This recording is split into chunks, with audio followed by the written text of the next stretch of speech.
à tous, je vous retrouve aujourd'hui dans un nouveau décor pour vous parler de mes lectures du mois de juin.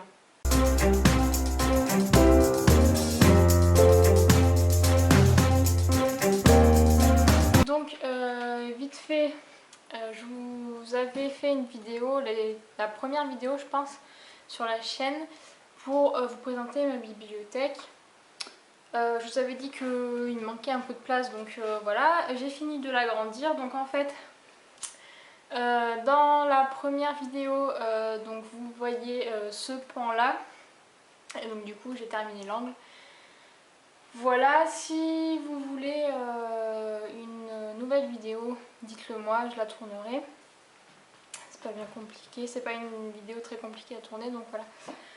Donc ce mois-ci j'ai lu 8 livres et donc j'ai une lecture en cours. J'ai pas grand chose à vous montrer parce que la plupart des livres c'était des emprunts médiathèque.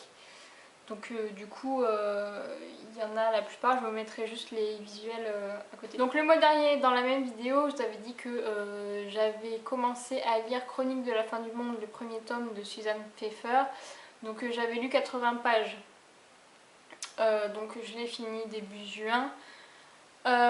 C'était une bonne lecture mais j'ai eu du mal avec le personnage principal de Miranda.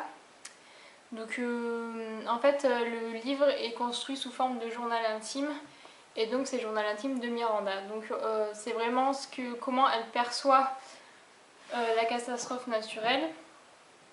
Et j'ai eu du mal avec ses réactions. Elle a 16 ans, il me semble. Oui, c'est c'est l'aînée, donc elle a 16 ans. Et je sais pas, il y a des réactions, j'ai trouvé à des moments très égoïstes et je me dis, enfin voilà, si c'est la fin du monde, à un moment donné, t'arrêtes tes caprices et voilà, tu essaies d'aider ta famille, voilà. Et en fait, j'ai eu l'impression que ça revenait toujours vers elle et fallait toujours que ça soit en rapport avec elle. Et ça m'a beaucoup dérangé tout le long du livre. Principalement au début, avant que la catastrophe, donc que l'astéroïde percute la Lune et que la Lune se rapproche de la Terre. Ça arrive que vers les 100 premières pages. Après, j'ai beaucoup aimé, donc on développe un peu toutes les répercussions que l'accident, que la catastrophe peut avoir sur la vie de tous les jours. On se rend pas compte, mais du coup, on se retrouve sans électricité, sans nourriture, etc. Donc voilà. C'était une bonne lecture, mais voilà, c'est le gros problème a été Miranda. Je lirai sans doute le deuxième tome vu que on change de point de vue et on part à New York. Donc nouveau point de vue, nouvelle ville. Voilà. Et New York qui est apparemment beaucoup plus touchée que la ville où on est dans ce premier tome, donc voilà, je lirai sûrement la suite. J'ai lu en numérique, donc ça m'a pris un peu de temps dans le mois, je ne l'ai pas lu d'une traite. J'ai lu Le portrait du mal de Graham Masterton, pardon. Alors, je connaissais pas du tout l'auteur, donc je l'avais téléchargé gratuitement ou à 99 centimes, je sais plus, lors d'une opération Brajlon Milady sur la Fnac, il me semble. Bref, on s'en fiche. J'avais pas spécialement lu je n'étais pas spécialement attardée sur le résumé. J'ai juste vu que c'était un roman d'horreur qui parlait de tableaux hantés entre guillemets. Donc voilà. Donc je me suis lancée comme ça, un peu les yeux fermés. Je l'ai acheté l'année dernière, j'avais pas lu le résumé avant de me planter dedans. En fait c'est mon gage du challenge Dégage ta palle. Donc en fait je vous mettrai le lien en barre d'infos, je vous en ai peut-être parlé, il y a un article sur mon blog, je vous mettrai le lien aussi. J'ai beaucoup aimé, c'est bien glauque, c'est bien sympathique. Je connaissais pas du tout l'auteur mais je pense que je vais regarder un peu plus ses autres titres. En fait j'ai vu que c'était dans le résumé donc du coup je peux vous en parler. C'est une sorte de réécriture du portrait de Dorian Gray de Oscar Wilde. Donc c'est un classique que j'avais moyennement apprécié, ça m'avait pas totalement convaincue. Et là de le voir sous une forme différente et un peu remasterisée, sauce horreur, truc dégueulasse et vert qui te sortent du nez. Voilà, c'était génial, j'ai beaucoup aimé et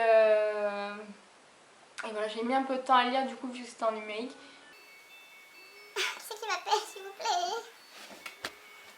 Donc finalement je suis très contente de l'avoir lu parce que c'est une très bonne surprise, j'attendais pas grand chose en fait et je suis très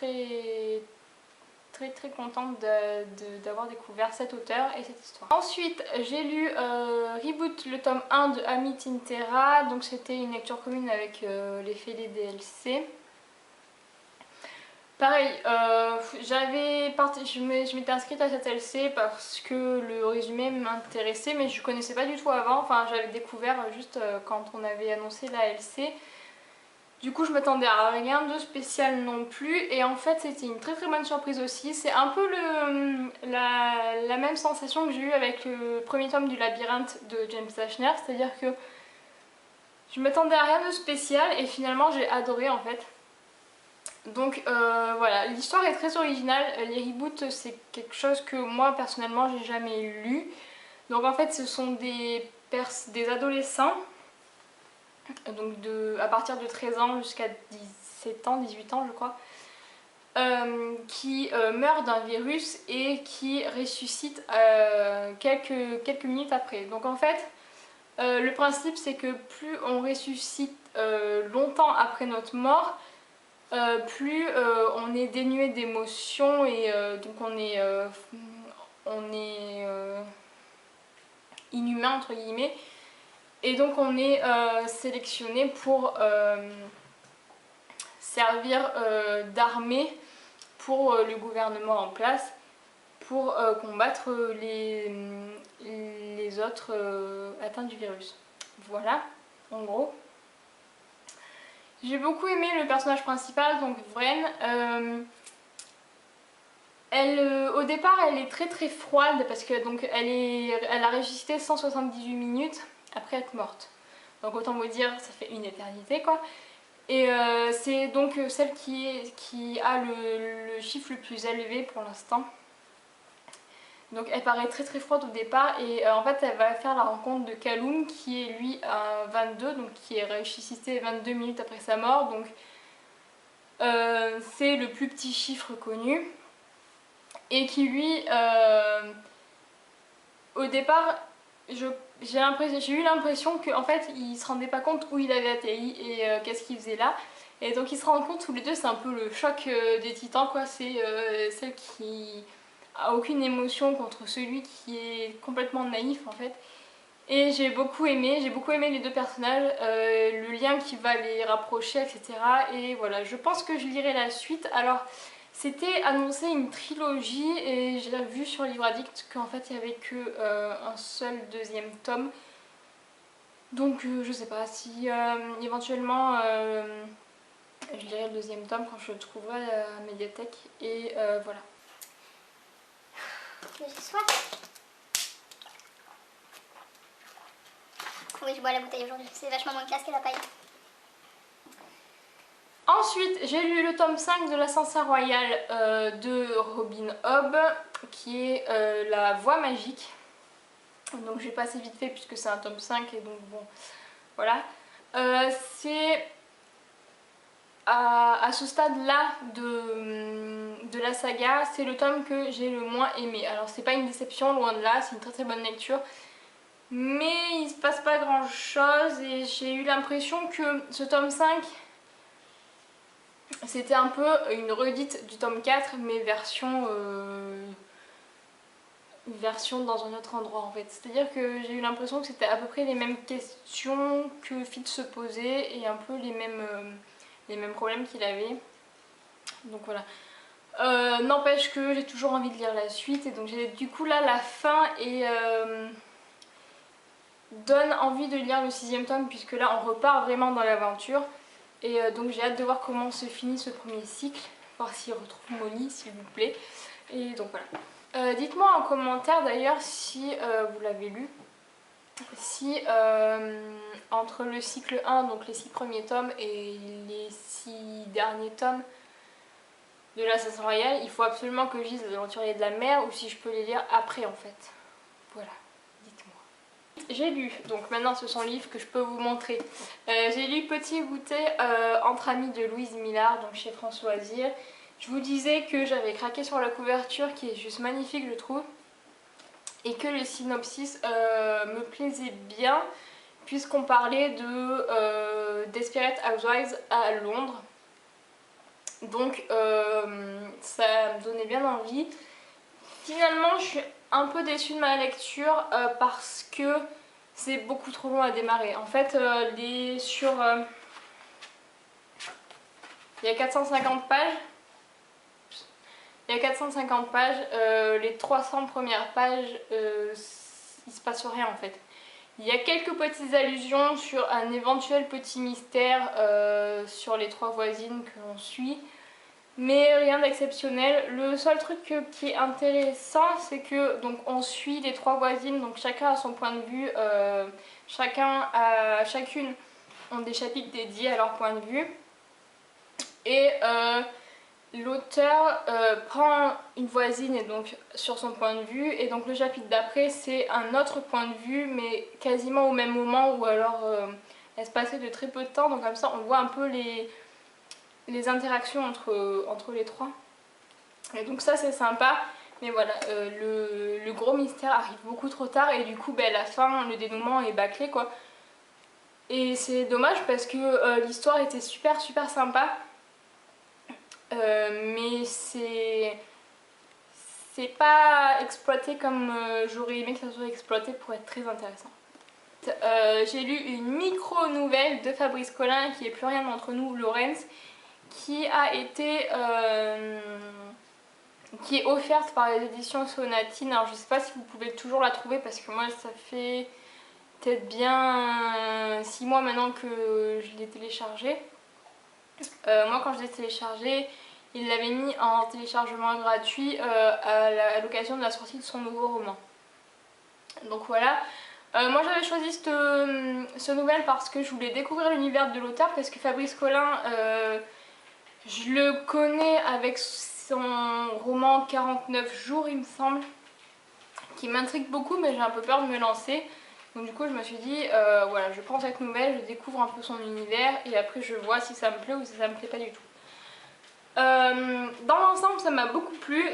Malheureusement moi le format des nouvelles j'ai toujours un peu de mal parce que c'est toujours beaucoup trop court pour moi, surtout que là moi je l'ai lu en numérique sur mon portable, donc je sais pas, mais à mon avis ça doit faire même pas une dizaine de pages, donc autant vous dire que c'est très court. Du coup l'auteur nous laisse un peu deviner ce qui se passe, c'est à dire que c'est assez mystérieux, on met pas de mots sur vraiment ce qu'on lit. Et la fin, ben voilà, c'est à nous de deviner ce qu'on vient de lire, ce qu'on vient de comprendre. Moi, de ce que j'ai compris, ça m'a beaucoup plu. Alors je sais pas si c'est ça que l'auteur a voulu nous faire passer comme message ou pas, bref. En tout cas moi, ce que j'ai imaginé, ça m'a beaucoup plu. Et du coup, je vais me pencher un peu plus sur ces livres et je pense que je vais tenter ces autres romans. Ensuite, j'ai enchaîné avec Une fille parfaite de Marie Kubica, donc qui était la mascotique Babelio que j'ai reçue. Le résumé me faisait penser à Juste une ombre de Karen Gable, donc autant vous dire que j'ai foncé de suite, j'ai même pas réfléchi. Finalement, c'est bien loin de ça, on n'est pas du tout là-dessus. C'est un thriller psychologique. Par contre, c'est pas du tout le côté paranoïa et tout ça auquel je pensais moi. C'est pas du tout dans ce roman. En tout cas, la construction est très originale. Enfin, moi j'avais jamais vu ça dans un thriller. Donc en fait, on suit 3 personnes, donc 3 points de vue différents qui alternent entre chaque chapitre, et en même temps on suit 2 moments différents, donc précédemment et après l'événement clé du roman. J'ai beaucoup aimé ce découpage de chapitres. Du coup on a toujours envie de savoir ce qui va se passer après, de savoir comment l'autre personnage l'a vécu.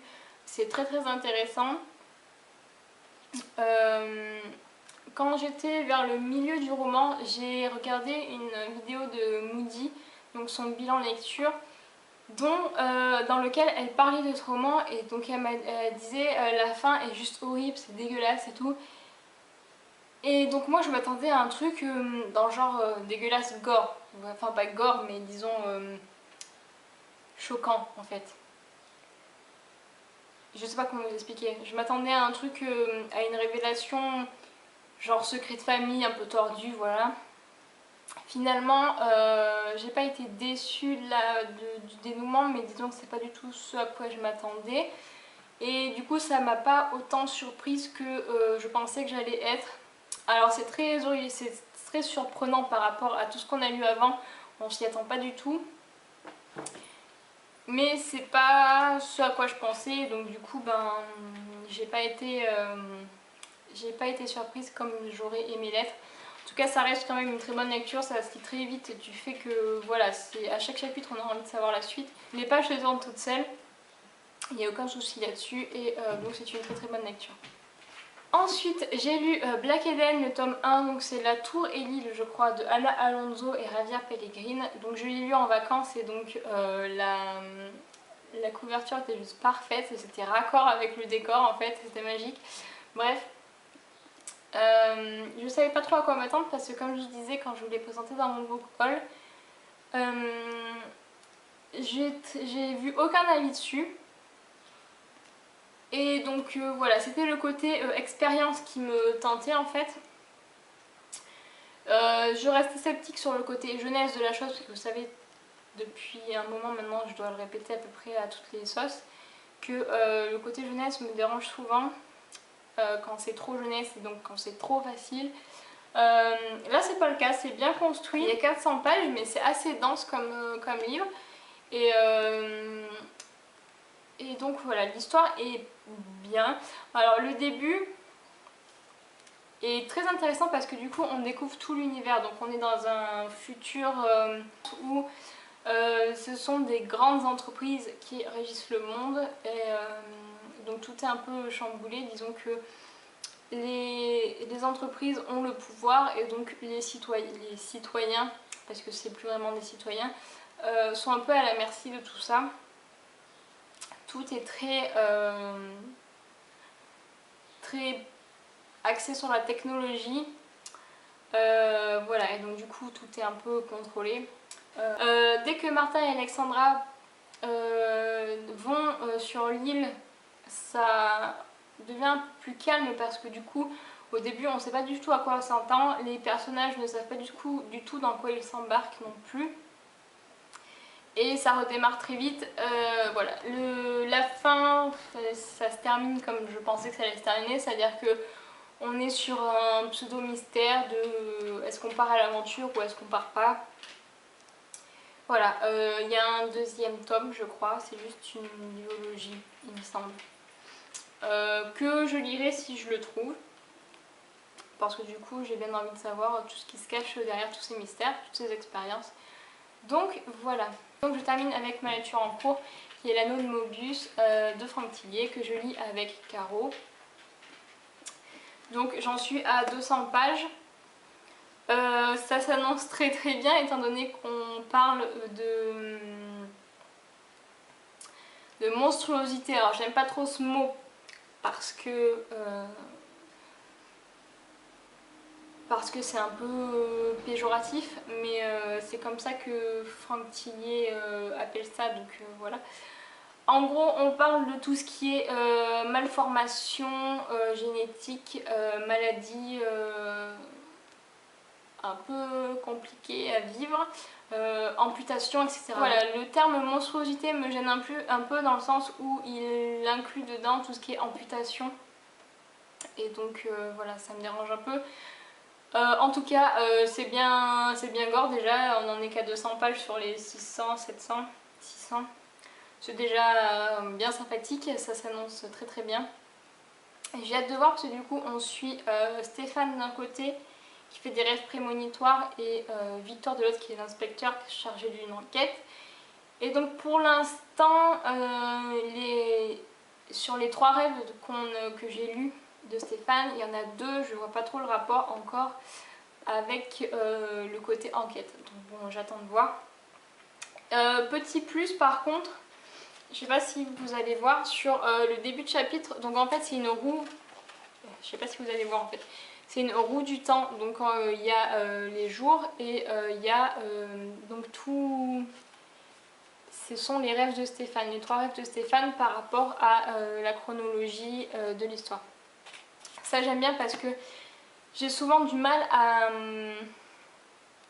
assimiler les débuts de chapitre qui sont comme ça, donc avec une date et une heure. J'arrive pas trop à me rappeler d'un chapitre sur l'autre si on est avant, après, surtout quand ça change. L'idée de la roue du temps est assez sympathique et donc merci Francky. Et voilà, ça s'annonce très bien, je vous en reparle dans le prochain bilan pour vous dire ce que j'ai pensé de la fin et du dénouement. Voilà, j'espère que cette vidéo vous a plu. Dites-moi comme d'habitude si vous avez lu des livres, si vous voulez en lire, etc. Ce que vous avez lu ce mois-ci. Mettez-moi vos liens en commentaire, n'hésitez pas. Je vous dis